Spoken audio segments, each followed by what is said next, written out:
시간이 되었으므로 2020년 9월 20일 주일 예배를 주님께 올려드리겠습니다. 다 같이 묵도하심으로 예배를 시작하겠습니다. 하나님은 영이시니 예배하는 자가 영과 진리로 예배할지니라. 사랑과 은혜가 많으신 하나님 아버지 감사합니다. 우리 사랑하는 보금자리 교회 형제자매들 모여서 함께 주님을 예배하고자 합니다. 주님 이 시간 이 자리에 임재하셔서 우리의 예배를 받아주시고 하늘 문을 여시사 하늘의 은혜를 우리 각 사람의 심령 가운데에 주님 충만하게 부어 주시옵소서. 이제 예배를 시작하는 시간입니다. 마치는 시간까지 함께하여 주시기 원하오며 예수 그리스도의 이름 받들어 기도드립니다. 아멘. 찬송가 2장 찬송 드리겠습니다. 찬송가 2장입니다.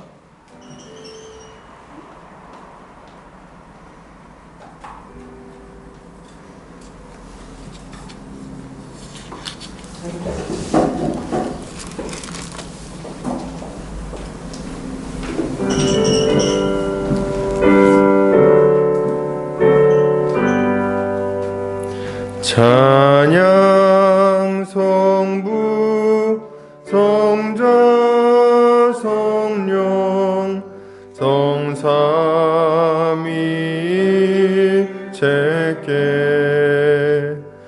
영원 무궁하기까지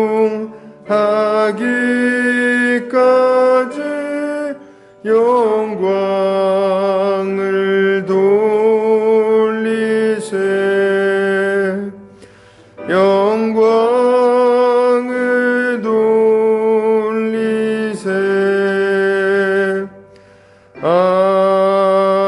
아멘. 다 같이 사도신경으로 우리의 신앙을 고백하겠습니다. 성경 맨 앞 페이지를 참고하시면 되겠습니다. 다 같이 고백합니다.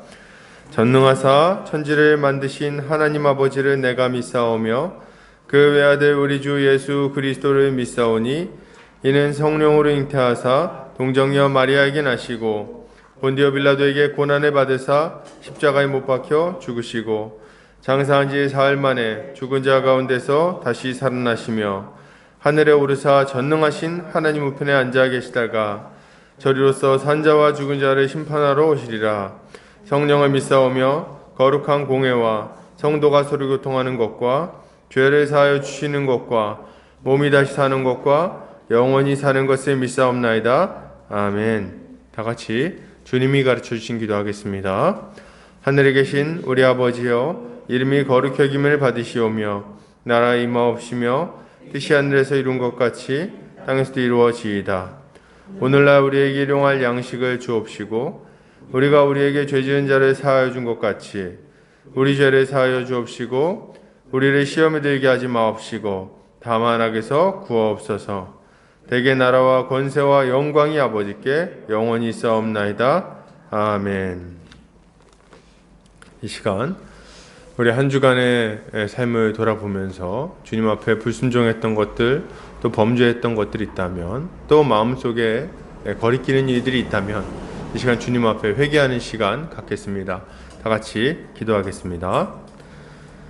사랑과 은혜가 많으신 하나님 아버지 감사합니다. 아버지, 오늘도 이렇게 주님을 예배하고자 예배의 처소에 나왔습니다.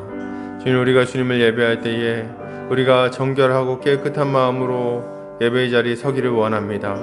주님 아버지, 우리 한 주간의 삶을 돌아볼 때에 예배자의 모습으로 생각되기는 참 어렵다는 생각이 듭니다. 주여 아버지, 우리의 모든 죄를 예수의 십자가 보혈로 씻어주셔서 다시금 주를 예배할 수 있는 자로 세워주시기 원합니다.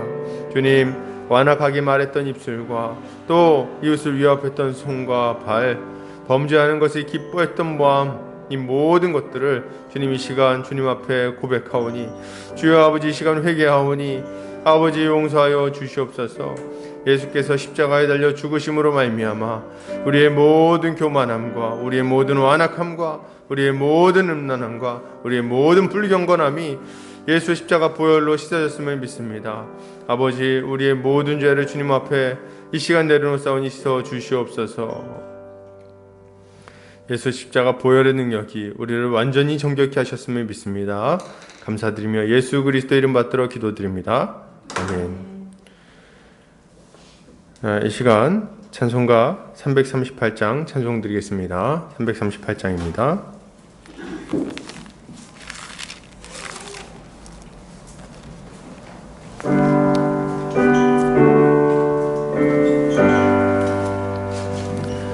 내 주를 가까이 하게 함은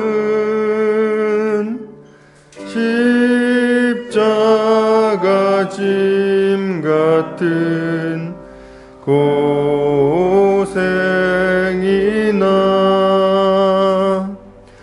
내 인생 소원은 늘 찬송하면서 주께 더 나아가기 원합니다. 내 고생하는 것 옛 야곱이 돌베개 베고 잠 갔습니다.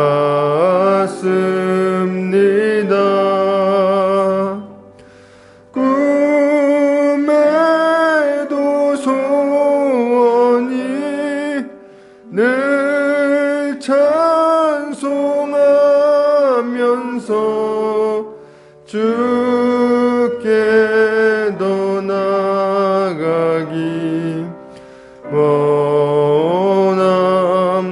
원합니다. 천성에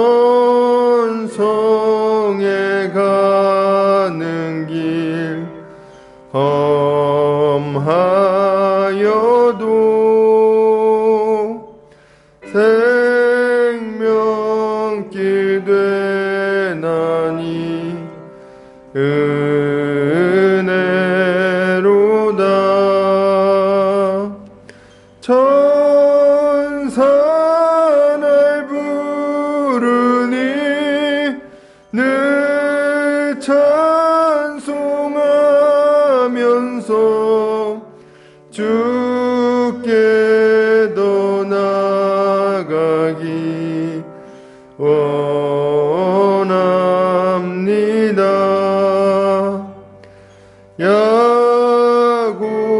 야곱이 잠 깨어 일어난 후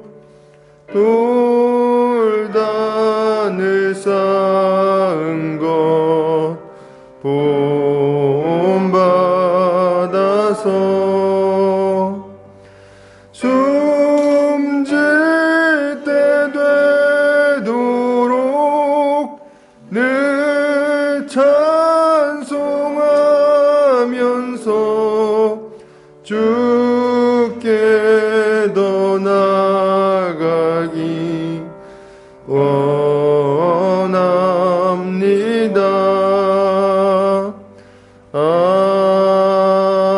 아멘. 이 시간 우리 대표에서 김옥주 성도님 나와서 기도해 주시겠습니다.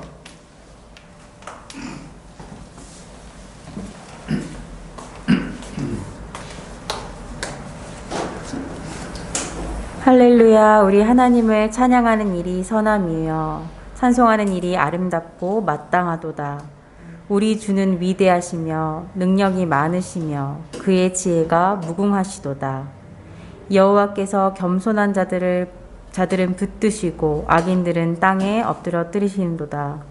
감사함으로 여호와께 노래하며 수금으로 하나님께 찬양할지어다. 아멘.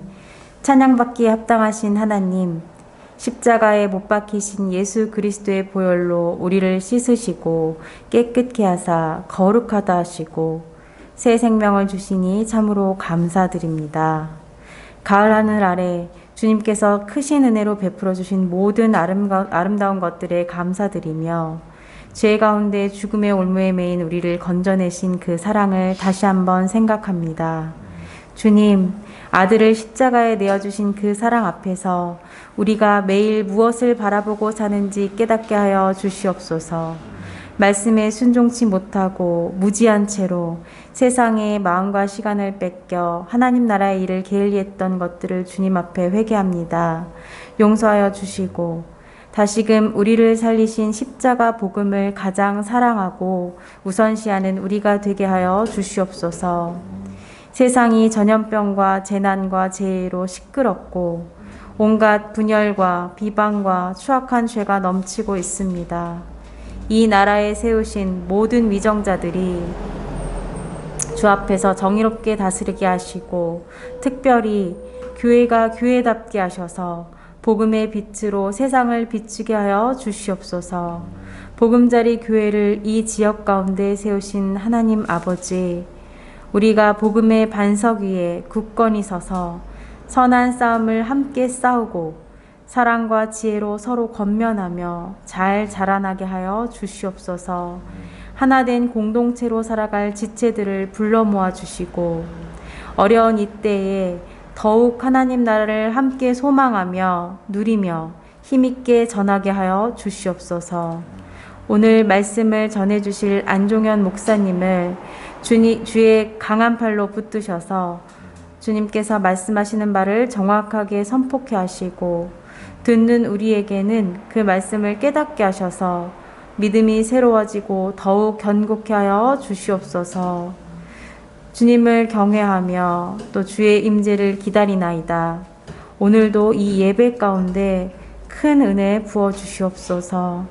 우리 죄를 없애시려 십자가에서 죽으시고 부활하신 영광의 우리 주 예수 그리스도의 이름으로 기도합니다. 아멘.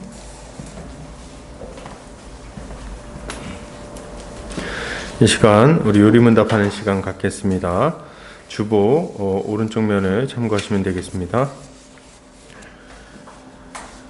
제가 질문하고 함께 답변하겠습니다. 103문 제4계명에서 우리를 향하신 하나님의 뜻은 무엇입니까? 첫째, 복음 전파와 복음에 관한 교육이 계속되어야 하며 특별히 주일에 하나님의 말씀을 배우며 성례에 참여하고 공적인 기도를 드리며 가난한 자들을 위한 헌금을 바치기 위하여 하나님의 백성들의 모임에 정기적으로 참석해야 합니다. 둘째, 주님께서 내 속에서 성령을 통하여 역사하심으로써 나는 힘겨운 일상생활을 악으로부터 벗어나서 이 생에서 이미 영원한 안식을 누리고 있는 것입니다. 아멘. 광고 보겠습니다. 복음자리 교회에 오신 성도님들 환영합니다. 주님 안에서 함께 자라가기를 소망합니다. 영상으로 예배를 드리는 우리 형제자매들도 믿음으로 견고하게 서기를 바랍니다. 코로나 바이러스가 유행 중에 있습니다. 인사는 악수 대신 목례로 하도록 하겠습니다. 당분간 식사와 오후 성경 공부는 없습니다. 하나님의 도우심으로 이 병마가 속히 사라지도록 기도해 주시면 감사하겠습니다. 말씀 선교센터와 한책의 사람들, 말씀운동연합과 누룩운동, 장신 바이블 스터디와 숙명예대 식한 모임 가운데 많은 열매가 있도록 기도해 주시면 감사하겠습니다.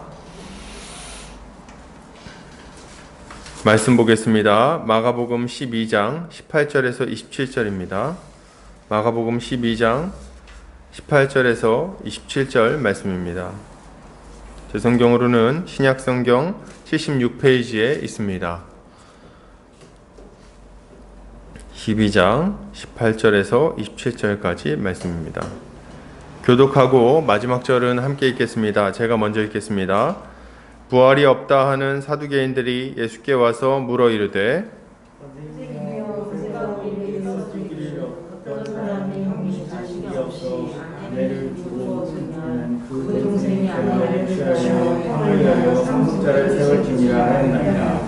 칠형제가 있었는데 마지가 아내를 취하였다가 상속자가 없이 죽고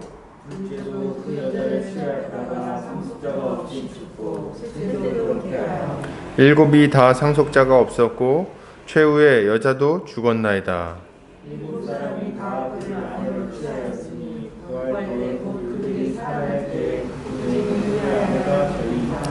예수께서 이르시되 너희가 성경도 하나님의 능력도 알지 못함으로 오해함이 아니냐. 사람이 죽은 자 가운데서 살아날 때에는 장가도 아니가고 시도 아니가고 하늘에 있는 천사들과 같습니다. 죽은 자가 살아난다는 것을 말할진대 너희가 모세의 책 중 가시나무 떨기에 관한 글에 하나님께서 모세에게 이르시되 나는 아브라함의 하나님이요 이삭의 하나님이요 야곱의 하나님이로다 하신 말씀을 읽어보지 못하였느냐. 하나님은 죽은 자의 하나님이 아니요 산 자의 하나님이시라. 너희가 크게 오해하였도다 하시니라. 아멘.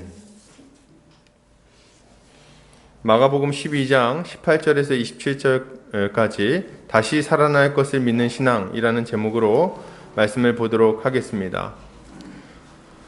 어제 설교를 준비하면서 이찬수 목사님의 설교를 최근 설교를 좀 우연찮게 보게 됐어요. 이찬수 목사님이 지금 이 시국을 보면서 이 코로나 시대에 이 공경에 빠진 어려움에 빠진 한국 교회를 말씀하시면서 이렇게 이야기하셨습니다. 지금 하나님께서 이런 시기를 교회에 허락하신 이유가 무엇인가 할 때 이것은 하나님께서 우리의 민낯을 드러내시는 거다. 이렇게 이야기하시는 걸 보고 제가 참 그렇다 이런 생각을 했습니다. 하나님은 지금 우리 교회의 민낯을 드러내고 계십니다.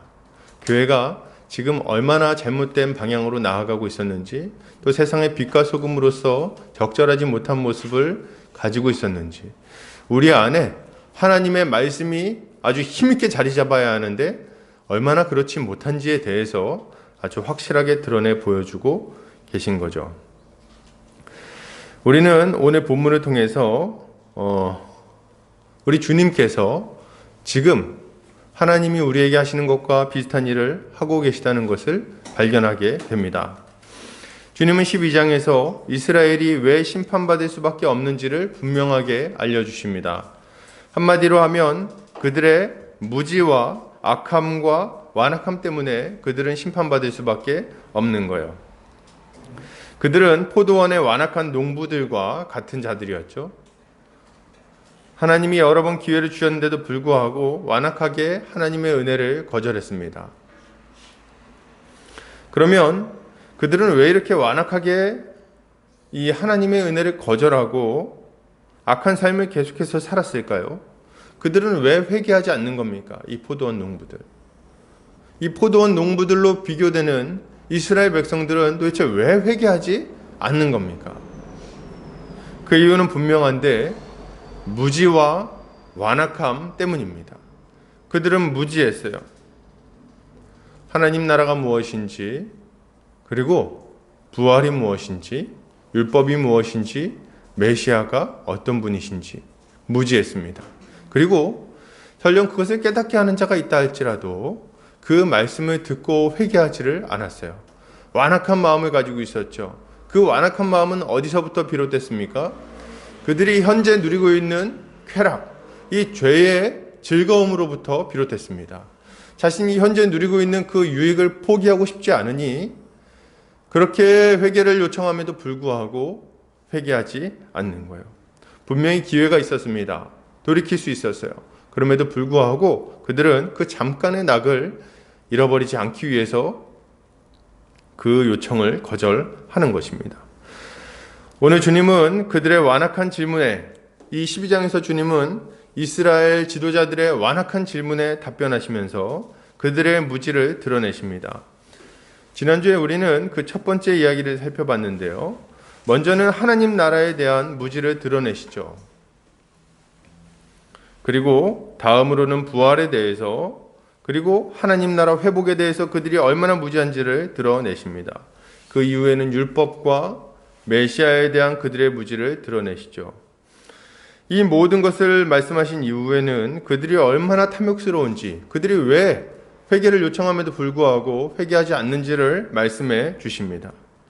이 모든 장면은 결국 이스라엘이 하나님의 심판을 피할 수 없는 이유를 아주 분명하게 알려주는 거예요. 오늘 본문에 등장하는 사두개인들은 부활이 없다고 생각하는 자들이었습니다. 무지의 두 번째 부분을 살피고 있는 거죠. 그들은 모세 오경만을 인정했으며 이 땅에서의 삶이 전부라고 생각하는 자들이었어요. 이 땅에서만 잘 살면 된다, 뭐 이런 생각을 했죠. 이 사람들은 부활도 없고 심판도 없고 영원한 생명도, 영원한 죽음도, 영원한 상급도 없다고 생각을 했습니다. 죽으면 끝이라고 생각한 거예요. 그러니 죽기 전에 이 땅에서 모든 것을 누리려고 하는 것은 너무도 당연한 것입니다. 이들은 이 종교 지도자들의 아주 중요한 한 축을 차지하고 있었고, 전해오는 이야기에 따르면 이 사두개인들이 성전에서 매매하는 그 파트를 맡아서 담당하고 있었다고 합니다. 그러니까 이 사두개인들은 제사장과 관련 있는 사람들이거든요. 그래서 거기서 이제 나오는 부로 이 돈으로 부를 축제하고 그렇게 이제 살아갔던 사람들입니다. 정치인이라고 보시면 될 것 같아요. 그런데 예수님이 그거를 이제 못하게 막으니까 얼마나 약이 올랐겠습니까? 아니 저기 어디서 듣도 보도 못한 사람이 나타나서 우리의 이 돈줄을 끊어내는가 이런 생각을 한 거죠. 그래서 그들이 와가지고 예수님한테 이제 질문을 던집니다. 나름대로 굉장히 이제 난처한 질문이라고 생각을 하고 질문을 던졌던 것 같아요. 이들은 이 질문을 통해서 예수님이 이 부활에 대해서 이제 부정하게 될 거라고 생각을 했을지도 모르겠습니다. 혹은 굉장히 당황하실 거라고 이제 생각했을지도 모르겠어요. 어쨌든 간에 그들은 부활을 믿지 않았기 때문에 죄에 사로잡혀서 방탕한 삶을 살아갔죠. 아주 당연한 얘기예요. 부활을 믿지 않으니까 이 땅에서 최대한 누리려고 하는 것은 너무 자연스러운 일입니다. 제가 볼 때 이 시대에는 사두개인들처럼 부활이 없다 하는 사람들이 참 많이 있는 것 같습니다. 부활이 없다고 믿으니 이 땅이 전부라고 생각하고 자신의 인생을 낭비하곤 합니다. 이 사람들은 말하죠. 뭐라고요? 야, 천국이 어딨냐? 지옥이 어딨냐? 심판이 어딨냐? 하나님이 어딨냐? 있으면 좀 보여봐라. 그리고 이렇게 얘기하죠. 야, 죽으면 끝이야 임마. 바보같이 살지 말어. 뭐 이런 얘기들을 많이 합니다. 그들은 죽음이 모든 것의 끝이라고 믿고 이 땅에서의 짧은 삶을 마음껏 즐겨야 된다고 생각하는 거예요. 근데 안타까운 것은 뭡니까? 이렇게 즐겨라, 마셔라, 부어라, 늙어지면 못 논다, 뭐 이런 이야기를 하면서 이 땅의 삶을 즐기는 그들은 아무 소망도 가지고 있지 못하다는 거예요. 결국 그들의 인생은 뭡니까? 죽음으로 끝나게 될 것이고 그들은 영원한 멸망 가운데 들어가게 될 것입니다. 물론 그들은 영원한 멸망을 믿지 않죠. 그럼 뭐만 남는 겁니까? 허무한 마지막만 남는 겁니다. 두려움과 슬픔만이 그 인생에 남겨지는 거죠. 여러분, 이것은 꼭 믿지 않는, 그러니까 교회를 안 다니는 사람들의 이야기만은 아닙니다. 교회를 안 다니는 사람들이 방탕하게 사는 것은 저는 일견 이해가 됩니다. 우리가 좀 주목해서 보고 관심을 가져야 되고 경각심을 가져야 되는 부분은 뭐냐면 교회를 다니지만 실제적으로 믿지 않는 사람들입니다. 실제적 무신론자라고 말할 수 있겠어요. 이들은 교회를 다니고 예배를 드리고 그리고 여러 가지 종교 활동도 합니다. 봉사도 할지 모르겠어요. 그런데 실제로는 우리 주님의 말씀을 믿지 않는 경우가 있습니다. 그건 어떻게 드러납니까? 예수를 믿는다고 말하면서도 여전히 세상 쾌락을 쫓아 이 세상에 있는 것이 다라고 믿고 살아가는 자들, 여전히 이 세상의 그 모든 것들을 최고라고 생각하고 이 땅의 것들을 추구하며 살아가는 자들, 그런 자들이 실제적인 무신론자라고 할 수 있겠죠. 가만 보면 그런 생각을 할 때가 있습니다. 이런 사람들을 가만 보면 어떤 생각이요? 아니, 죽은 다음에 영생이 있다면서 근데 뭘 저렇게 이 땅에 저렇게 아등바등 저렇게 살아가는가? 뭘 저렇게 주지 못해가지고 그 손에 쥐지 못한 것 때문에 그렇게 안달복달하면서 이건 못해 먹으면 뭐라 그랬죠? 제가 아는 어떤 목사님이 이렇게 얘기를 했다 그러더라고요. 나는 총장 못한 귀신이 들렸다. 이렇게까지 얘기하는 분이 있었어요. 그래서 내가 총장 좀 해먹어야겠다 이렇게 얘기하는 분도 있었습니다. 아니 도대체 그게 뭐길래, 이 땅의 삶이 도대체 얼마만큼의 무게를 가지고 있길래 그 사람은 거기에 이렇게 목숨을 거는 겁니까? 겉으로는 예수를 믿고 부활을 믿는다고 말할지 모르지만 그 심중 깊숙한 곳에는 부활신앙이 없는 거죠. 여러분, 부활은 참 중요한 겁니다. 부활을 믿지 못하면, 부활신앙이 우리 안에 없다면 우리는 이 땅에서 참으로 복된 삶을 살 수가 없는 거예요. 장례식장에 가보면 우리가 가지고 있는 이 부활 소망이 얼마나 귀한 것인지를 알 수 있습니다. 믿지 않는 분들의 장례식장에 가게 되죠. 제 주변에도 친구들 부모님이 돌아가시고 이런 일들이 있어서 가보는데, 가보면은 딱 장례식장에 가는 순간 딱 압니다. 믿는 집안과 안 믿는 집안은 바로 차이가 나요. 안 믿는 분들은 가면 정말 분위기부터가 굉장히 어둡고 슬픕니다. 막 곡소리가 나고 아이고 이렇게 하고, 아니 벌써 가면 어떡해요 이렇게 하고 아주 그냥 눈물이 막 울음 바다죠. 거기는 정말 허무함과 고통 그리고 참 슬픔만이 가득합니다. 거기 가면 벌써 이제 참 침울해요. 육개장 한 그릇 먹고 오는데 그냥 밥도 잘 안 넘어가죠. 가서 무슨 말을 해야 될지도 모르겠고. 근데 반면에 신자의 장례식장 가보면 정말 다릅니다. 그래서 저는 이제 제가 존경하는 목사님 어머님이 돌아가셔가지고 그 장례식장에 갔는데 딱 들어가는 입구부터 달라요. 입구부터 찬송가 소리가 딱 나옵니다. 저 높은 곳을 향하여 날마다 나아갑니다. 탁 저기 문 열고 들어가는데, 그 들어갈 때 마음이 벌써 하늘을 탁 바라보게 되는 거예요. 가면 이제 거기 탁 그 집안에 어른들이 다 모여가지고 쫙 줄을 서죠.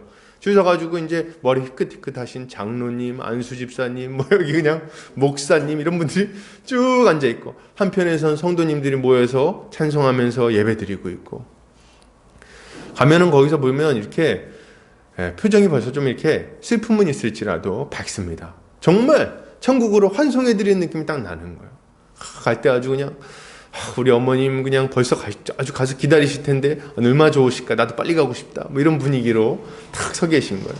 가서 거기서 이제 인사드리고 이렇게 하면은 식사하고 가라고, 잘 왔다고 하면서 어머니 잘 보내드렸다고 이런 얘기를 막 하는 걸 듣게 되죠. 그리고 거기서 예배드리고 찬송하고, 벌써 거기서는 소망이 가득하고 기쁨이 넘칩니다. 물론 인간적인 슬픔이 없는 건 아니에요. 인간적인 잠시의 헤어짐 때문에 슬픔이 있지만, 그럼에도 불구하고 그 안에는 죽음도 끊어낼 수 없는 아주 견고한 기쁨, 아무도 빼앗을 수 없는 즐거움, 그 희락이 그 안에 있는 것을 발견하게 됩니다. 이게 다 어디서부터 오는 겁니까? 부활신앙에서부터 오는 거예요. 부활신앙. 여러분, 기독교인은 부활이 있다고 믿기 때문에 죽음 이후만이 아니라 이 땅에서의 삶도 완전히 다른 모습을 보입니다.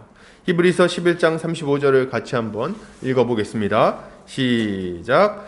여자들은 자기의 죽은 자들을 부활로 받아들이기도 하며, 또 어떤 이들은 더 좋은 부활을 얻고자 하여 심한 고문을 받되 구차히 풀려나기를 원하지 아니하였으며. 아멘. 이게 무슨 말입니까? 지금 신자들의 삶을 이제 이야기하는 거예요. 신자가 어떤 소망을 가지고 있는지, 그래서 그 소망 때문에 이 땅에서 어떻게 살아가는지를 보여주고 있는 겁니다. 그들은 어떻게 살아갑니까? 그들은 어떤 자들이 죽었을 때 그것을 너무 슬퍼하지 않고, 그것 때문에 낙심하지 않고 어떻게 해요? 그들이 부활할 것을 믿고 감사하고 기뻐하며 살아간다는 거예요. 그리고 또 어떻게 합니까? 어떤 이들은 더 좋은 부활이 있다는 것을 알고 믿기 때문에, 그걸 확신하기 때문에 이 땅에서 잠시간 고통당하는 것을, 고난당하는 것을, 핍박당하는 것을 기꺼이 감내한다는 겁니다. 이것이 부활신앙을 가진 자들의 모습입니다. 이 부활신앙이 없다면 누가 십자가의 길을 걸어갈 수 있겠습니까? 부활신앙이 없다면 누가 이 땅에서 경건하게 거룩하게 죄를 멀리하며 살 수 있겠습니까? 부활신앙이 없다면 우리는 아마 다 나가 떨어지게 될 거예요. 이것을 볼 때 우리에게 부활신앙은 너무나도 중요하다고 할 수 있겠습니다. 부활을 믿는 자는 고난을 이기지만, 부활을 믿지 않는 자는 여러분 고난에 집니다. 부활을 믿는 자는 거룩하게 살지만, 부활을 믿지 않는 자는 방탕하게 삽니다. 부활을 믿는 자는 세상을 이기지만, 믿지 않는 자는 세상과 타협하게 되어 있어요. 그러니 부활을 믿는 것이 우리 신앙의 핵심이라고 할 수 있겠습니다. 여러분, 우리는 과연 부활할까요? 우린 정말 부활합니까? 정말 다시 살아납니까? 그렇다면 부활 후에는 우리는 어떤 모습으로 살아갑니까? 오늘 본문을 통해서 이런 것들에 대해서 다시 한번 좀 살펴봤으면 좋겠습니다. 오늘 사두개인들이 예수께 나와서 묻습니다.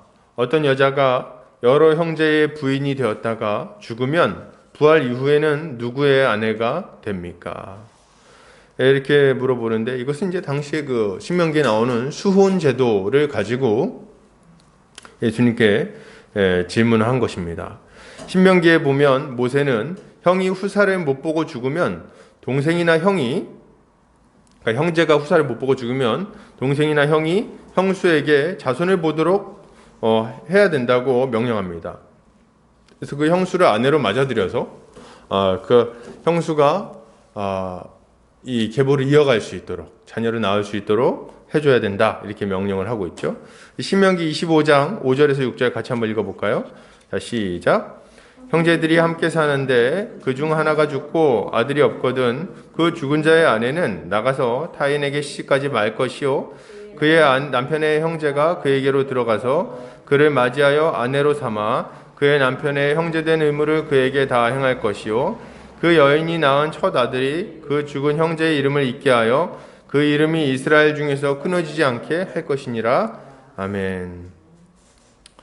이제 이런 명령을 하신 이유는 이제 두 가지 정도의 이유가 있습니다. 첫 번째는 하나님의 백성의 계보가 끊어지지 않도록 하는 게 목적이 있어요. 그래서 이제 그 창세기에 나오는 유다 집안의 이야기를 좀 살펴봐도 그 내용을 알 수가 있습니다.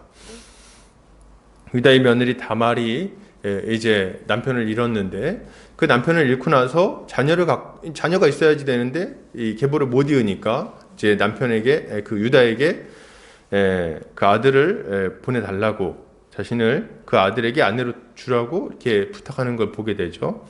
그렇게 하는 이유는 하나님의 백성으로서 그 계보를 잇는 것이 중요하기 때문에 그렇습니다. 그래서 그 하나님의 백성에게 주어진 정당한 유업을 빼앗기거나 잃어버리지 않도록 하시려는 목적이 있는 거예요. 자녀가 없으면 하나님이 맡기신 복을 누리지도 못하고, 그리고 사명을 감당하지도 못할 것 아닙니까? 그러니 참 비참한 일이라고 할 수 있는 거예요.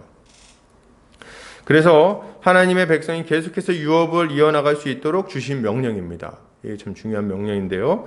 거기에 또 한 가지 이유가 있어요. 뭐냐면 그 형제의 이름, 그 가문이 끊어지지 않게 하는 게 첫 번째 목적이고, 또 하나의 목적은 그 아내 때문에 그렇습니다. 과부, 그러니까 남편을 잃어버린 아내가 만약에 그렇게 되면 어떻게 되냐면 이 유산이 누구에게 넘어가냐면 그 형제들에게 다 분배가 됩니다. 가까운 형제들에게. 그러면 이 사람은 어떻게 돼요? 먹고 살기가 굉장히 곤란해지는 거예요. 남편을 잃어버리니까. 그래서 그 사회적 약자가 되는 이 여인에게 먹고 살 길을 열어주기 위하여 그 형제가 그 형수를 혹은 그 제수를 데려다가 책임져야 된다는 이야기를 하는 겁니다. 그리고 첫째 아들을 낳으면 그 첫째 아들이 이제 어떻게 해야 되는 겁니까? 그 아들이 이제 그 부모를 공양하면서, 그 어머니를 공양하면서 이렇게 또 살아갈 수 있도록 만드는 거죠. 그러니 이걸 통해서 이 공공의 이익이 발전하고, 그리고 사회가 굉장히 안전하게 되는 것을 이제 보게 되는 겁니다. 이것이 목표인데 지금 이제 이 사두개인들이 그 제도를 가지고 와서 아주 극단적인 상황을 상정을 하는 거예요. 원래 그렇게 쓰라고 주신 법이 아닌데 이 사람들은 이제 엉뚱하게 사용하는 거죠. 주님은 이들의 질문에 대해서 이렇게 말씀하십니다. 너희가 성경도 하나님의 능력도 알지 못함으로 오해함이 아니냐, 이렇게 얘기를 하세요. 너희가 성경도 알지 못하고 하나님의 능력도 알지 못하는구나.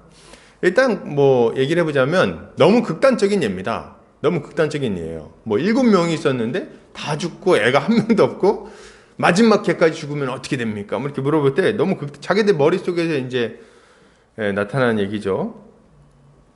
그래서 이런 질문이 나오는 이유는 첫 번째로는 본문의 의도, 하나님이 이 제도를 주신 이유를 이해하지 못했기 때문이고, 두 번째로는 이런 질문을 하는 이유는 하나님의 간섭하심을 믿지 않기 때문에 그렇습니다. 형제 7이 있는데 다 죽고 마지막 다 죽을 때까지 애가 없다고요? 그러니까 하나님은 그럼 그거 내버려 두신다는 얘기입니까? 이 사람들은 이 모든 일들에 하나님이 전혀 간섭하지 않을 거라는 전제를 깔고 이런 이야기를 하고 있는 거예요. 그러니 이들은 성경도 모르고 하나님의 능력도 모르는 자들이라고 할 수 있겠죠. 일단 사두개인들의 질문에 대한 답은 뒤에서 좀 살펴보도록 하겠습니다. 이건 부활 이후에 우리가 어떤 모습이 되고 또 어떤 관계를 맺으며 살아가는지에 대한 이야기이기 때문에 뒤쪽에서 좀 살펴볼 필요가 있을 것 같아요.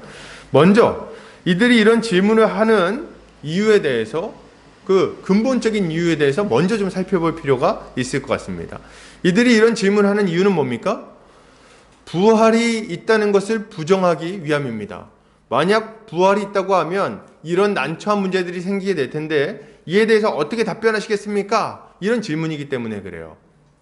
그래서 이들이 부활을 믿지 못하는 이유에 대해서 우리가 먼저 좀 생각해 보도록 하겠습니다.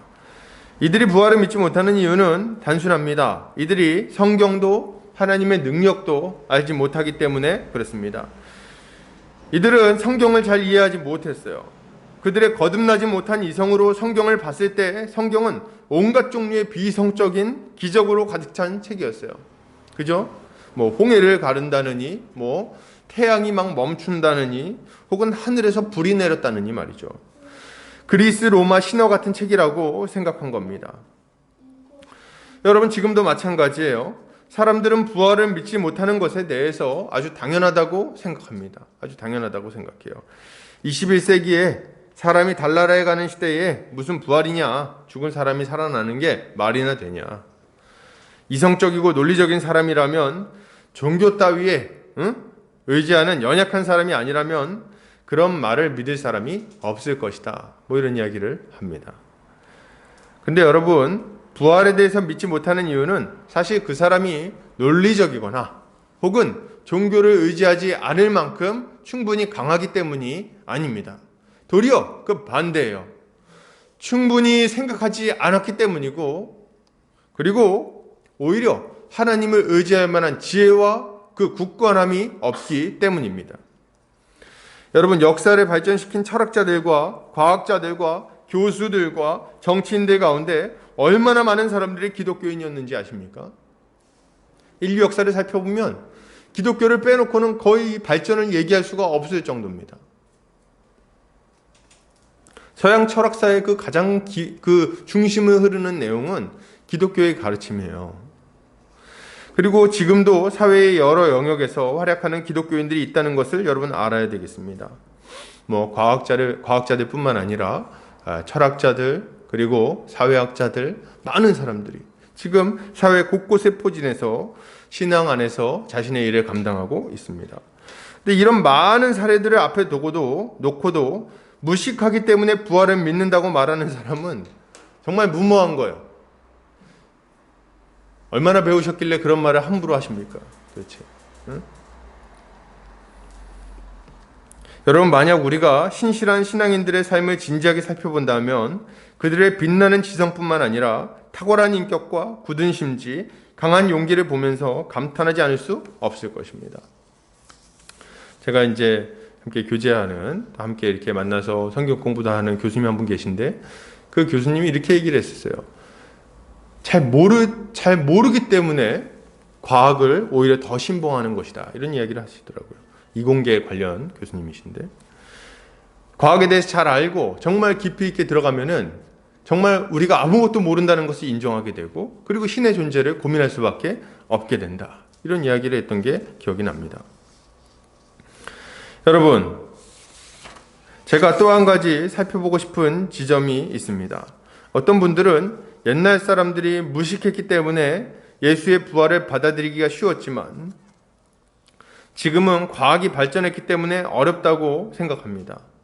그러나 여러분, 이것은 사실이 아니에요. 왜 사실이 아니냐면 옛날 사람들도 부활을 못 믿을 이야기로 생각했기 때문에 그렇습니다. 뭐 옛날 사람들은 신심이 크니까 죽었다가 살아난다 그러면 잘 믿었다고요? 전혀 그렇지 않습니다. 오늘 본문에 보세요. 오늘 본문에 나온 사두개인들만 봐도 부활을 못 믿을 걸로 생각하지 않았습니까? 로마인은 물론이고 유대인들 중에도 부활을 믿지 못하는 사람들이 많았습니다. 요새 사람들이 예수님 당시의 사람들보다 더 이성적이거나 합리적이라고 생각하는 사람은 아주 크게 오해하고 있는 거예요.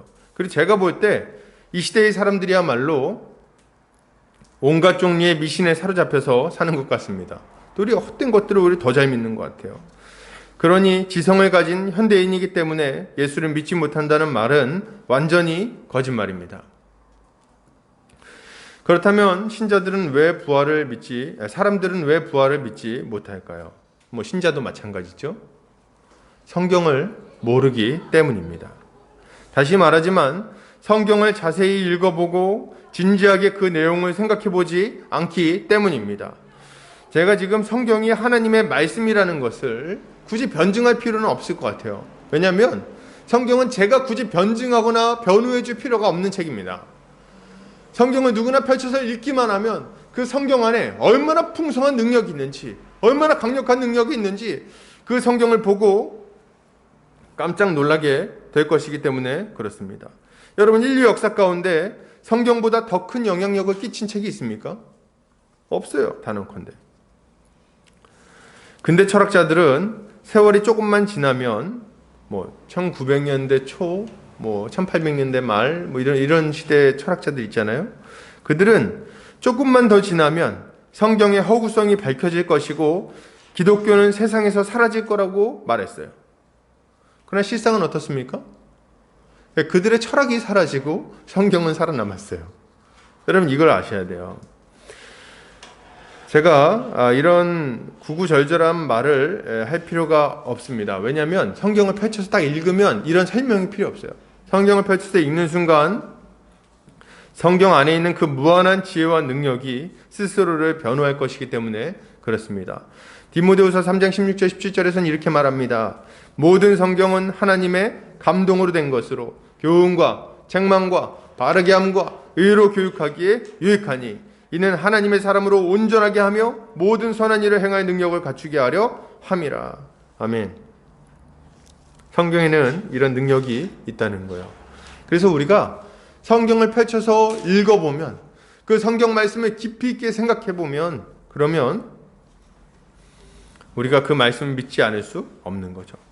성경을 비판하고 비난했던 사람이 있습니다. 누구냐면 평론가 이어령 씨예요. 이 이어령 씨는 예수를 중간에 이제 딸 때문에 믿게 됐는데요. 믿기 전과 믿은 후의 그 발언이 너무 달라집니다. 믿기 전에는 이 평론가 이어령 씨가 이렇게 얘기했어요. 성경은 온갖 종류의 짜깁기로 이루어진 책이다. 이렇게 얘기를 했어요. 그건 가짜다. 믿을 만한 책이 아니다. 신화에 불과하다. 그런데 예수를 딱 믿게 된 이후에 성경을 보고 이 사람이 뭐라 그랬냐면 성경은 빛의 언어들이다. 이렇게 표현을 했습니다. 여러분, 이어령 씨처럼 성경을 읽고 변화된 사람이 얼마나 많이 있습니까? C.S. 루이스라든지 혹은 뉴턴이라든지 그 숫자를 셀 수 없는 많은 사람들이 성경을 읽고 그 인생이 변화되었습니다. 여러분, 성경에는 능력이 있어요. 이걸 믿으시기 바랍니다. 1866년 8월 16일 대동강으로 제너럴 셔먼호가 올라옵니다. 이때 흥선대원군의 쇄국 정책이 한창 기승을 부릴 때였어요. 이 제너럴 셔먼호 안에는 조선의 복음을 전하고자 배에 오른 토마스 선교사가 있었습니다. 근데 배는 납포됐어요. 배는 좌초했고, 그리고 토마스 선교사는 잡혀서 죽고 맙니다. 이때 당시에 막 그 평양에 있는 사람들이 거기다가 이제 군사들이 모여가지고 배에다가 막 나무 같은 거 올려가지고 불을 붙여가지고 막 보냈다고 합니다. 그래가지고 이제 이 제너럴 셔먼호가 막 불타니까 거기서 사람들이 막 뛰어내린 거예요. 선원들이. 막 그러면 병사들이 가가지고 그 서양인들을 창으로 찔러 죽이고 칼로 찔러 죽이고 막 그렇게 막 죽이는 일이 있었습니다. 그때 이제 토마스 선교사가 번역해온 이 한자로 된 성경을 가지고 내렸어요. 그래서 이제 이게 완전히 침몰하기 전까지 며칠간의 시간이 있었는데 그 사이에 성경을 막 던져주고 막 그랬다고 합니다. 그렇게 하다가 마지막에 성경을 품고 나와서 이제 성경을 막 나눠주죠. 마지막에 그 사람을 죽였던 이 토마스 선교사님을 죽였던 박충건이라는 사람이 있는데 박충건이 맞나요? 네. 아무튼 그 사람에게 죽기 전에 웃으면서 이제 성경을 전해주고 나중에 그 사람은 예수를 믿게 됩니다. 근데 재밌는 거는 이제 제가 볼 때 참 재밌는 사건이 하나 있었는데 이 토마스 선교사가 성경을 막 나눠줬어요. 그때 이제 그 성경을 가지고 이제 박영식이라는 사람이 그거를 이제 성경을 가져갑니다. 박영식이라는 사람. 근데 이 박영식이라는 사람이 이 성경을 가지고 뭐 했냐면 그때는 종이가 귀하니까 이 성경책을 가지고 찢어가지고 도배를 했어요. 그래서 방에다가 이렇게 쫙 붙였습니다. 방에다가 이 도배를 해놨는데 이게 참 웃기죠. 이 도배를 하고서 이제 있으니까 이제 어떻게 됩니까? 옆으로 누워도 성경, 똑바로 누워도 성경, 왼쪽으로 누워도 성경. 그냥 아침부터 저녁까지 계속 성경이 눈에 보이는 거예요. 이거를 보다가 이 사람이 회심합니다. 그래서 예수를 믿게 돼요. 그리고 그 성경으로 도배했던 그 집이 나중에 널다리 교회가 됩니다. 이 널다리 교회는 나중에 장대형 교회로 이름을 바꾸고 이 장대형 교회가 1907년 정초에 평양 대부흥운동의 시작점이 되는 거예요. 여러분 이런 일들이 막 일어납니다. 성경에 능력이 있냐고요? 펼쳐서 읽어보시면 압니다. 굳이 누군가의 말을 들을 것이 아니라 정말 궁금하다면 성경을 펼쳐서 읽어보세요. 뭐라고 말하는지, 그 안에 어떤 지혜가 있는지, 그 말씀이 우리를 어떻게 바꾸어 나가는지 성경을 보고 경험하시기를 바랍니다. 성경에는 능력이 있어요. 말씀을 진지하게 읽고 살핀다면 그 안에 영원토록 변하지 않을 진리가 있음을 알게 될 것입니다. 여러분, 왜 신자들이 교회를 다님에도 불구하고 이렇게 부활을 믿지 못하고 왜 이렇게 능력 없는 삶을 살아가는지 아십니까? 왜 이 땅의 것들의 마음을 다 빼앗겨서 거기에 사로잡혀서 살아가는지 아십니까? 이 하나님의 말씀을 잘 모르기 때문이에요.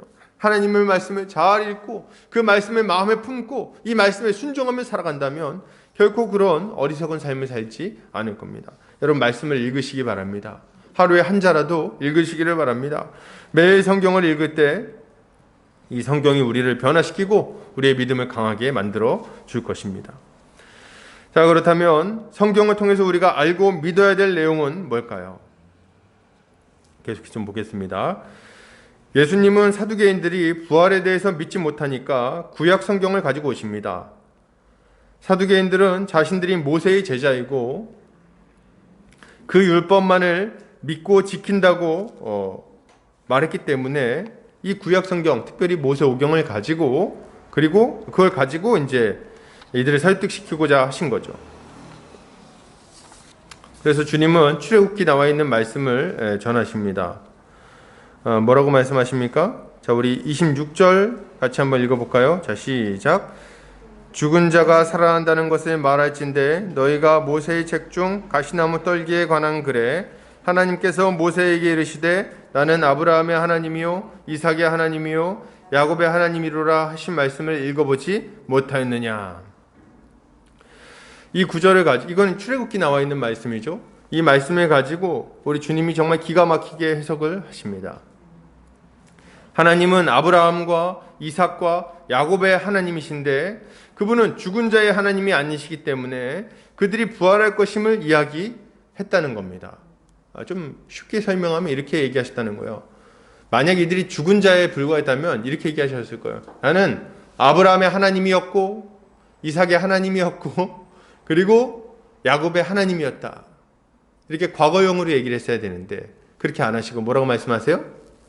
나는 아브라함의 하나님이고 이삭의 하나님이고 야곱의 하나님이다. 이렇게 얘기하셨다는 겁니다. 우리는 주님이 구약 본문을 들어서 부활에 대해서 하나님의 능력에 대해서 증거하시는 것을 보게 됩니다. 여러분 구약 성경은 뭐라고 말하죠? 우리에게 구약 성경은 하나님이 세상을 얼마나 탁월하게 창조하셨는지 하나님 나라가 얼마나 풍성하고 복된 상태였는지를 이야기합니다. 그게 정상이었어요. 거기는 죽음이 없었습니다. 하나님이 보시기에도 좋을 정도로 완벽한 창조였어요. 여러분, 죽음은 결코 자연스러운 것이 아닙니다. 뭐 태어났으니까 죽어야지. 아니요. 하나님은 우리가 죽지 않도록 창조하셨어요. 처음에. 하나님은 우리를 영원히 살 수 있는 존재로 창조하셨습니다. 그러면 죽음은 왜 찾아오게 됐을까요? 성경은, 창세기는 우리에게 죽음이 찾아온 이유를 설명을 해줍니다. 그 이유가 뭐예요? 죄 때문입니다. 첫 번째 사람이었던 아담, 우리의 대표인 아담이 하나님의 명령을 어기고 선악을 알게 하는 나무의 열매를 따먹었기 때문에 우리에게 죽음이 찾아온 거예요. 예, 죄의 대가로 죽음이 찾아왔다는 겁니다. 성경은 이걸 알려주죠. 그리고 나서 뭐라고 말합니까? 하나님은, 그러니까 구약 성경 전체는 뭡니까? 이거예요. 하나님은 원래 우리에게 영원한 생명을 주셨는데 인간이 범죄로 말미암아 그걸 잃어버렸다. 그런데 하나님은 약속을 주셨어. 무슨 약속이냐? 너희가 장차 한 사람이 와서 너희를 죽음에서 건져줄 것이다. 장차 하나님이 보낼 여자의 후손이 이 모든 잘못된 것들을, 어그러진 것들을 다시금 회복시키실 것이다. 이 얘기를 구약성경 전체가 하고 있는 거예요. 하나님은 언젠가 때가 되면 여자의 후손을 보내셔서 뱀의 머리를 부수시고 우리 모든 사람에게 생명을 주실 것임을 성경을 통해 약속하십니다. 결국 성경 전체는 하나님께서 우리를 사망에서 건져내어 생명을 얻게 하시는 내용이라고 할 수 있는 거예요. 그러니까 아담의 타락 이후로, 아담 맨 처음에는 복된 삶을 주셨는데 아담이 타락했고 그 이후에 하나님께서 이 타락해서 죽을 수밖에 없는 우리를 회복시키는 역사가 구약과 신약 전체라고 보시면 되겠습니다. 선지자 이사야는 하나님이 하실 일에 대해서, 그 본질에 대해서 이렇게 말합니다. 이사야서 25장 8절 같이 읽겠습니다. 시작. 사망을 영원히 멸하실 것이라. 주 여호와께서 모든 얼굴에서 눈물을 씻기시며 자기 백성의 수치를 온 천하에서 제하시리라. 여호와께서 이같이 말씀하셨느니라. 아멘. 우리 주님이 하신 일이 뭡니까? 사망을 영원히 멸하시는 것. 자기 백성, 그 죄의 수치를 온 천하에서 제하여 버리시는 것. 이게 우리 주님이 하신 일입니다. 호세아 선지자도 하나님의 말씀을 전하죠. 같이 한번 읽어볼까요? 자, 시작. 내가 그들을 스올의 권세에서 속량하며 사망에서 구속하리니 사망아 내 재앙이 어디 있느냐? 수올아 내 멸망이 어디 있느냐? 뉘우침이 내 눈앞에서 숨으리라. 아멘. 그래서 결국 우리 하나님이 하시고자 하는 일이 뭐냐? 사망을 없애고 다시금 생명을 가지고 오는 것이 우리 하나님의 목표인 거예요. 우리에게 그런 일을 행하고자 하시는 거죠. 그러면 하나님 정말 실제로 그런 일들을 행하시나요? 예, 실제로 죽음 가운데 있다가 살아난 사람의 이야기를 구약 성경은 다루고 있습니다. 물론 모세오경에 나오는 건 아니에요. 그러나 다루고 있어요. 열왕기상 17장 21절 22절을 한번 보겠습니다. 자, 시작. 그 아이 위에 몸을 3번 펴서 엎드리고 여호와께 부르짖어 이르되 내 하나님 여호와여 원하건대 이 아이의 혼으로 그의 몸에 돌아오게 하옵소서 하니 여호와께서 엘리야의 소리를 들으심으로 그 아이의 혼이 몸으로 돌아오고 살아난지라. 아멘. 지금 뭡니까? 엘리야가 이 자신의 아들이 죽은 이 과부의 요청을 받고 그 아이를 위해서 기도해 주는 거예요. 그 결과는 뭡니까? 이 죽었던 아이가 살아납니다. 죽은 자가 부활하는 일이 구약 성경에 이미 등장했다는 거예요. 물론 이것은 우리 주님의 부활과는 좀 차이가 있습니다. 우리 주님의 부활은 다시 살아난 다음에 다시 죽지 않는 부활이에요. 그러나 여기서는 이제 그 부활을 예표적으로 보여줄 뿐입니다.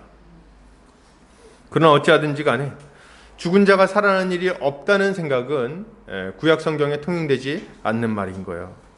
여러분, 성경을 우리가 자세히 살펴보면 부활이 있다는 것을 알 수 있습니다. 예, 부활이 있어야 돼요. 왜요? 만물이 만약 회복될 것이라면 부활이 있어야 됩니다. 죽음이 우리의 끝으로 자리 잡으면 안 되는 거예요. 자, 그러면 이제 죽은 자의 부활이 있다면 관건은 하나님께서 그것을 우리에게 주실 능력이 있는가입니다. 우리에게 주실 능력이 있는가? 하나님은 우리를 살리실 능력이 있나요? 네, 아멘이죠. 홍해를 갈라 자신의 백성을 건져내신 하나님, 하늘에서 떡을 내려 300만 명이나 되는 사람들을 먹이신 하나님, 그 하나님은 충만한 능력이 이미 있으십니다. 마른 뼈에 살을 입히시고 생기를 불어넣으시는 하나님께 흙을 주물러서 오장육부를 만드시고 숨결을 불어넣으심으로 생명이 되게 하시는 하나님께는 그런 능력이 충만하게 있으십니다. 우리를 충분히 살리실 수 있다는 거예요. 여러분 구약성경을 한번 보세요. 처음에도 흙으로 사람을 만드셨고 그 코에 생기를 불어넣으심으로 그가 살아 움직이게 하셨습니다. 그 이후에도 하나님은 그들을 건져내기 위하여 놀라운 일들을 행하셨는데 우리 하나님은 홍수를 일으켜 이 땅 전체를 심판하고 믿는 자들을 건져내기도 하셨고 언어를 갈라서 이 죄가 억제되도록 만들어주기도 하셨고 큰 전쟁에서 이기게도 하셨고 그리고 백세나 되어 몸이 죽은 자 같은 자에게서부터 아이가 태어나게 만들기도 하셨고 그리고 홍해를 가르시고 애굽을 치시고 그리고 만나를 내리시고 그리고 태양이 골짜기에 머무르게 만들기도 하셨습니다. 이 모든 일을 행하신 우리 하나님은 우리를 다시 살리실 수 있는 능력이 충만하게 있으신 거예요. 할렐루야.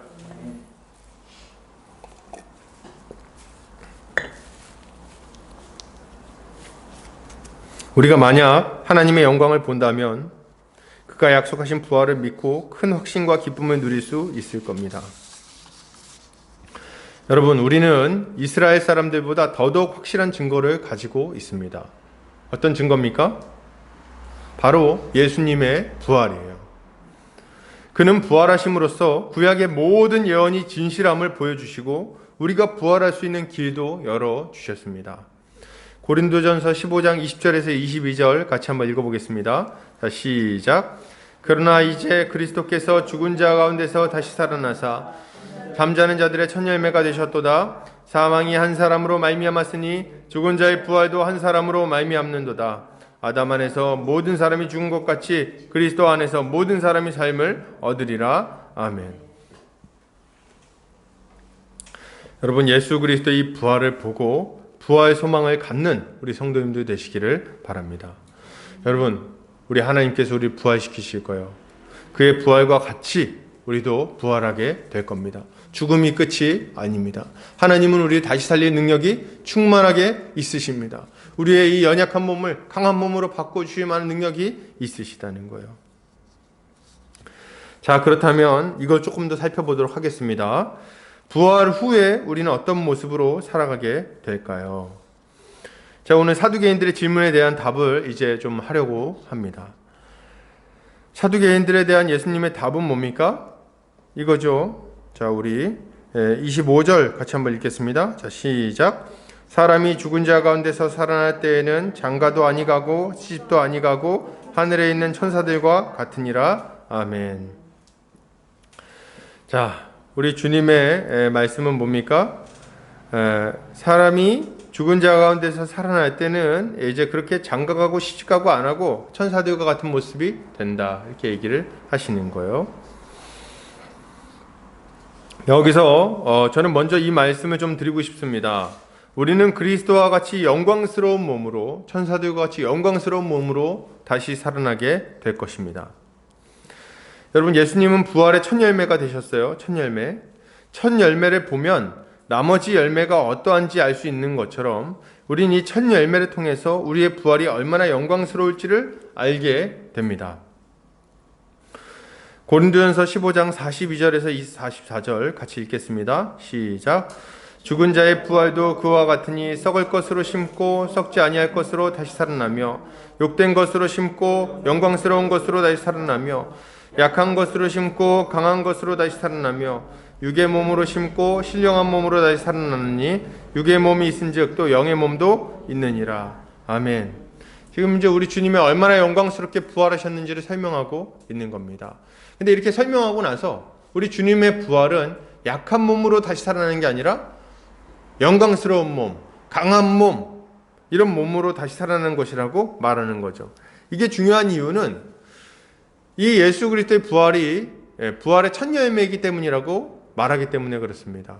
그럼 이제 우리는 뭐예요?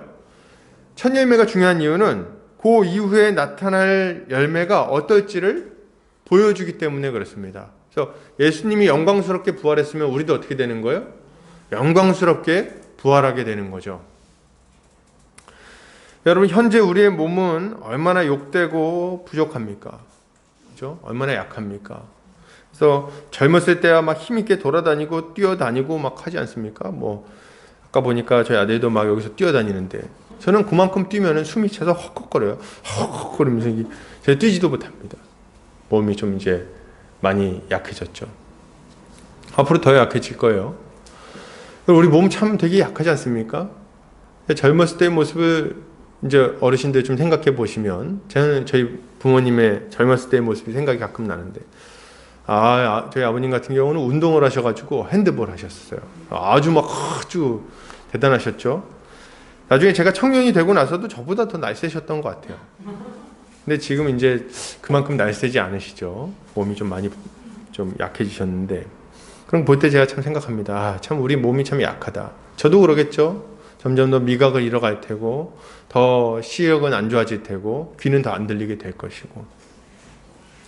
우리 자매님들도 이제 세월을 이기려고 노력을 많이 하지 않습니까?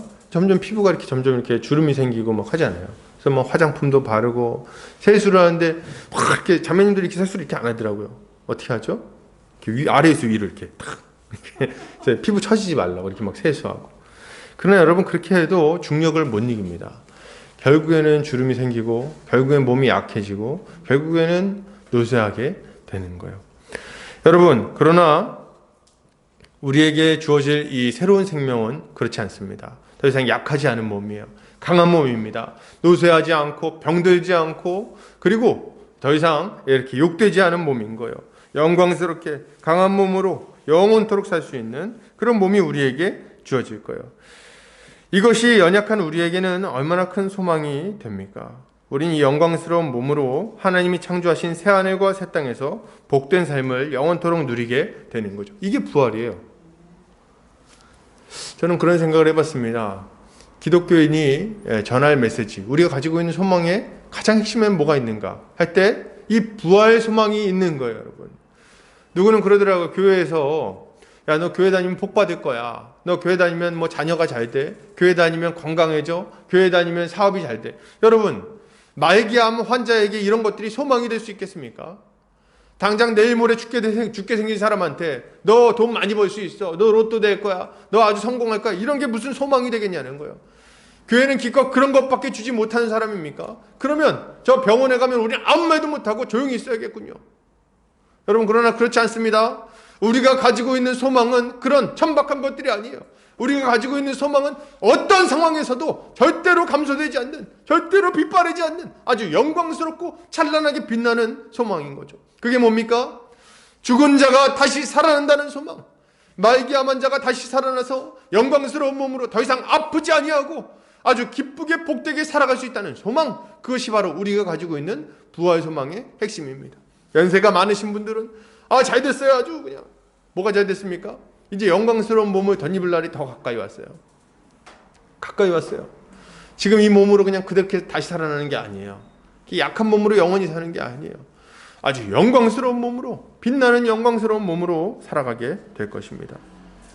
우리는 이런 소망을 가지고 있는 거예요. 그리고 우리는 그 새하늘과 새 땅에서 그 새로운 부활의 삶을 새로운 관계 가운데 살아가게 될 것입니다. 주님은 여기서 뭐라고 말씀하십니까? 우리가 장가도 안 가고 시집도 안 간다고 말씀하시죠? 여기서 장가나 시집을 안 간다는 말은 더 이상 종족 보존이나 번영을 위한 결혼이나 친밀한 공동체를 이루기 위한 결혼이 필요 없게 된다는 말이에요. 무슨 말이냐? 천국에 가면 이제 부활하고 나면 우리가 다 어떻게 된다는 거예요? 다 가족이 되어서 가장 친밀한 관계가 되어서 함께 사랑하며 살아가게 된다는 이야기를 하는 겁니다. 거기서는 굳이 사람이 더 늘어날 필요가 없어요. 왜냐하면 충만한 수가 이미 찼기 때문에 그렇습니다. 누리는 것만 남은 거예요. 누리는 것만 남았어. 그래서 이 부부관계는, 아내와 남편의 관계는 세상에서 가장 가까운 사이입니다. 두 사람이 부모를 떠나 한 몸이 된다 이렇게 얘기했잖아요. 그러니까 완전히 하나 된 존재인 거예요. 완전히 하나 된 존재. 근데 이 완전히 하나 된 존재가 지금 이 땅에서는 어때요? 일체적으로는 가정 안에서만 이루어지는데, 근데 이 나중에 부활 이후에는 모든 사람과 그 정도의 친밀함을 갖는 관계가 된다는 겁니다. 그 이야기를 지금 하시고 있는 거예요. 전 지구적 가족 공동체가 형성되게 되는 거죠. 근데 사실 생각해 보면은 혈연적으로도 가족인 게 맞죠. 우린 다 누구의 후손입니까? 우리 조상이 누구예요? 네, 아담이기도 하고, 또 우리가 다 한 핏줄이에요. 누구 핏줄인지 아세요? 네, 우린 다 노아의 핏줄입니다.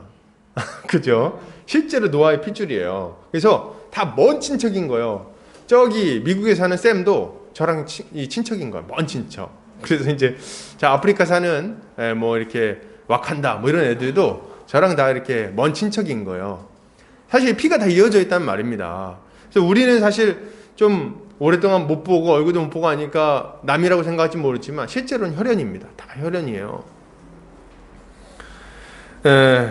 그러나 우리의 죄는 인류를 갈기갈기 찢어놨죠. 사람과 사람 사이에 막힌담이 생겨서 함께 사랑하고 살아가며 누리는 복을 누리지 못하게 됐어요. 하나님은 이런 인류에게 결혼과 가정을 주셔서 제한적이나마 사랑하며 살아가는 복을 누리게 하셨습니다. 이거 되게 중요한 거예요. 가정을 통해서 제한적이나마 아주 이런 것들 누리게 하셨죠. 그러나 그것은 온전한 모습이 아닙니다. 왜냐하면 가정 바깥으로 나가면 여전히 정글이기 때문에 그래요. 밖으로 나가면 또 싸워야 되고 또 이렇게 너무 제한적인 거죠. 그리고 또 가족조차도 온전한 하나됨과 사랑을 나누고 있지 못한 것이 사실입니다. 실제로 가족인데도 불구하고 이렇게 막 그냥 서로 사랑하고 죽고 못 살고 막 그럽니까? 그렇다면 아멘, 할렐루야. 그러나 이제 실제로는 이제 뭐 잔소리도 많이 하고 싸우기도 많이 싸우고 막 미워하기도 하고 막 그런 일이 있는 거죠. 그 이유가 뭐냐면 죄 때문에 우리 사이의 모든 관계가 다 깨졌기 때문에 그렇습니다. 그런데 우리 주님은 이런 어그러진 것들을 완전히 새롭게 회복시키겠다고 말씀하시는 거예요. 혈연적인 가족뿐 아니라 모든 인류가 가족처럼 친밀하고 복된 관계를 유지하게 될 것임을 말씀하고 계시는 겁니다. 부활 이후에 그렇게 살 것이다 말씀을 하세요. 그리고 그렇게 될 것에 확실한 증거를 이 땅에서 우리가 먼저 맛보고 살아가게 되는데 그게 어디입니까? 바로 교회인 거예요. 에베소 한번 보겠습니다. 시작. 그는 우리의 화평이신지라 둘로 하나를 만드사 원수된 것 곧 중간에 막힌 담을 자기 육체로 허시고 법조문으로 된 계명의 율법을 폐하셨으니 이는 이 둘로 자기 안에서 한 세 사람을 지어 화평하게 하시고 또 십자가로 이 둘을 한 몸으로 하나님과 화목하게 하려 하심이라. 원수된 것을 십자가로 소멸하시고 또 오셔서 먼 데 있는 너희에게 평안을 전하시고 가까운 데 있는 자들에게 평안을 전하셨으니 이는 그로 말미암아 우리 둘이 한 성령 안에서 아버지께 나아감을 얻게 하려 하심이라. 아멘. 자, 이게 무슨 말입니까? 우린 예수 그리스도로 말미암아 서로 갈라져 있던 자들이 하나 된 자들이 되었어요. 한 세 사람, 새로운 피조물이 되었습니다. 그래서 이제 우리는 진짜 한 가족으로서 사랑하며 살아갈 수 있게 된 거예요. 이것은 예수를 믿고 첫째 부활에 동참한 교회 안에서 벌써 이미 시작된 것입니다. 이것을 생각해 볼 때 우리는 옆에 있는 형제자매를 진짜 가족으로 여겨야겠죠. 어려움이 있으면 형님이나 혹은 뭐 동생을 돕듯이 도와야 하는 것입니다. 그들의 고통을 남의 고통이 아니라 내 가족의 고통으로 여겨야 하는 거죠. 이것이 우리가 가져야 할 새로운 관계입니다. 이미 이것이 시작됐어요. 이것을 맛보고 누리는 자들은 장차 부활한 이후에 그 영원한 생명을 더 풍성하게 누릴 수 있게 될 것입니다. 결론을 드립니다. 사랑하는 우리 형제자매님들, 우리는 부활할 것입니다. 성경을 묵상하시기 바랍니다. 그 분명한 증거에 설득될 것입니다. 그리고 우리가 부활하여 맺게 될 영광스러운 사랑의 관계를 생각하며 이 땅에서 사랑과 섬김의 삶을 살아가시기 바랍니다. 주님의 은혜가 우리와 함께 할 것입니다. 기도하겠습니다.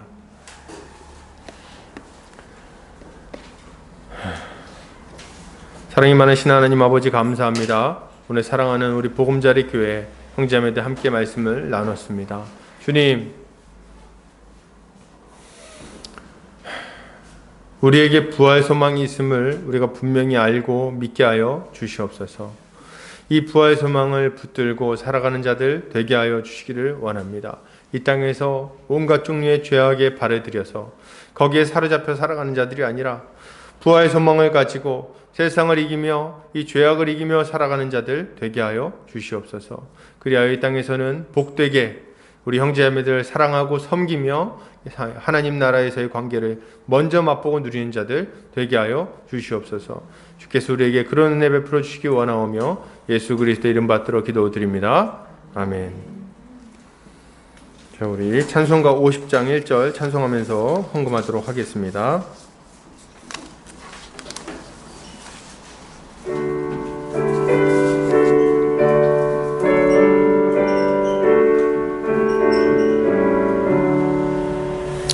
내게 있는 모든 것을 없이 드리네. 사랑하고 의지하며 주만 따라 살리라. 주께 드리네. 주께 드리네. 사랑하는 구주 앞에 모두 드리네. 아멘. 기도합니다. 사랑과 은혜가 많으신 하나님 아버지 감사합니다. 우리의 마음과 물질과 우리의 인생을 주님 앞에 올려드립니다. 주님 받으시고 주님 마음껏 사용하셔서 주의 몸된 교회를 견고하게 세워 주시옵소서. 주님, 우리 한평생 살 때에 주의 공급하심으로 만족하게 하시고 또 연약한 자들을 이 물질로 힘있게 돕게 하여 주시옵소서. 우리 성도들 믿음 위하여 기도합니다. 주여, 우리 성도들 주님께서 붙들어 주셔서 이 악한 세대 가운데 부활 소망을 가지고 살아가는 자들 다 되게 하여 주시옵소서. 주님, 때로 세상이 슬플 때에도 우리에게 영원한 생명이 기다리고 있음을 믿고 그것을 붙들고 소망을 가지고 살아가는 자들 되게 하여 주시옵소서. 아버지 하나님, 주님이 코로나19 때문에 주님 우리 성도들 믿음이 많이 위축되어 있음을 느낍니다. 이러할 때에 우리 주님께서 특별한 은혜를 그들의 심령 가운데 주시고 말씀을 볼 때에 깨달음을 주시고 기도할 때에 응답을 주시옵소서. 그리하여 이들이 힘을 얻게 하여 주시기를 원합니다. 각 가정마다 주님 충만한 성령의 은혜를 부어주시고 주님 믿지 않는 가족들이 마음이 너그러워져서 이 예수를 받아들이게 하여 주시고 또 아버지 주님 가족 가운데 몸이 아프거나 주님 연약한 자들은 이 주의 은혜로 몸이 회복되는 역사가 있게 하여 주시옵소서. 어린 영혼들 믿음 안에서 자라나게 하시고 점점 더 예수 그리스도를 닮아질 수 있도록 주여 도와 주시옵소서. 이제는 예수 그리스도의 은혜와 하나님 아버지의 극진하신 사랑하심과 성령의 감화 감동 교통인도 충만하신 은혜가 이제 부활 신앙을 가지고 이 땅에서 믿음으로 살아가기를 결단하는 모든 형제자매들 머리 위에 보금자리 교회 위에 이제로부터 영원까지 함께 있을지어다. 아멘.